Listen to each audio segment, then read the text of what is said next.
The best destinations for the top free agents in 2024 right now on FFT in 5. All right, I'll give you 5 free agents. You give me roughly a minute on each one. Kirk Cousins, what's the best destination, best landing spot for Kirk Cousins? If he does not return to Minnesota, I would like to see him go to Atlanta, where he could hopefully unlock the potential of Drake London and Kyle Pitts and turn Bijan Robinson into the star that he's capable of becoming. But any upgrade at the quarterback position for the Falcons would be significant. And of the free agent quarterbacks, he is the best of the bunch as long as he is healthy. Josh Jacobs is a free agent. Where would you like to see Josh Jacobs go?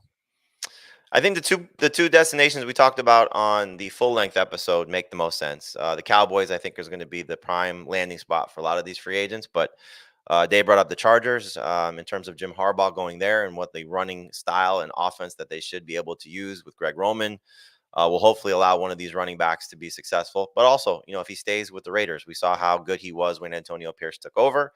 And clearly that's a team that will lean on him as we've seen in the past. So stay at home or go to the Chargers, the Cowboys. And same thing for Barkley. How do you feel about Barkley? Yeah, I guess the same sort of destinations. The thing, I'll go the flip side. The thing you don't want to see is these guys go to a scenario where either A, there's a lot of quarterback rushing production like Philadelphia, where they don't use their running backs at the goal line or certainly in the passing game, or a situation like Baltimore where it might not be the most ideal for just one running back. Now, we really haven't seen that because, J.K. Dobbins getting hurt, and really Mark Ingram was the last one to do it.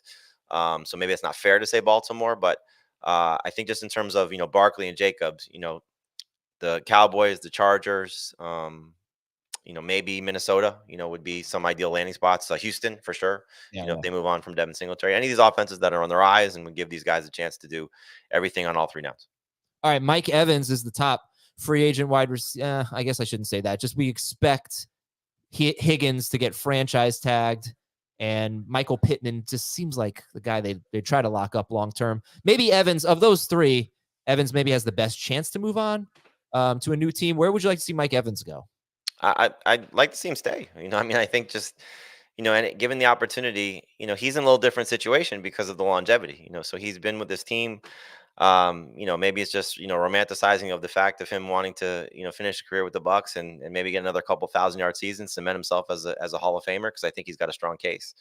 But if he does leave, everybody's going to say, go to the Chiefs. Any of these receivers that are free, go play with Patrick Mahomes. Let's see if you can continue to either A, be productive in the case of Evans, or maybe B, in the case of a Higgins or Pittman, go enhance your career and just have Patrick Mahomes and Andy Reid unlock that potential. So the Chiefs will be the ideal landing spot for any wide receiver. And then let me give you Calvin Ridley. What would you like to see happen with Calvin Ridley? He's such an interesting case because, year off of football, how much of that factored into some of the struggles with the drops or, lack of production and maybe getting on the same page as Trevor Lawrence. Was there really a better situation for him than what he had last year? Going to a team with a quarterback on the rise that was going to feature him like they did. So I guess, again, Kansas City. I can see the Chargers still as a good landing spot. I know we're going to sit here and say run first, but it's still Justin Herbert. Like, how do you keep that, locked up? I think you got to let Justin Herbert be Herbert. And it's not like, obviously, Harbaugh's last stint in the NFL with the 49ers, where he had Colin Kaepernick. It's not like the receivers were not productive there. Michael Crabtree, despite what Richard Sherman would say, still had some productive games and productive numbers. So going to that situation with an aging Keenan Allen wouldn't be the worst scenario for somebody like Ridley, where he doesn't necessarily have to be the alpha in terms of targets, but can still be very productive. So, I think it's anywhere he's going to get targets. There'll be some shakeups at some of these receiving cores where there could be an opportunity for him to still be the 1A or the 1B.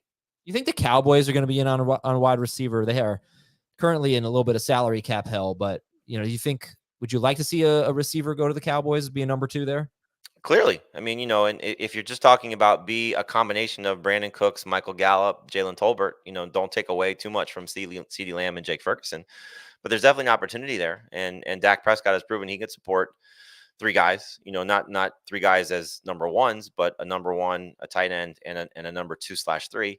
And maybe that's just the situation for somebody like Ridley or Marquise Brown, where they're entering that point in their career where they're not a 1, they're more of a 2. And maybe in the case of the wrong situation for them, but the right situation for their team and money could be a 2/3. That's it for Fantasy Football Today in 5. Thanks to Jamie Eisenberg. I'm Adam Azer. Thanks to all of you for watching and listening. Have a great weekend. We'll talk to you next week.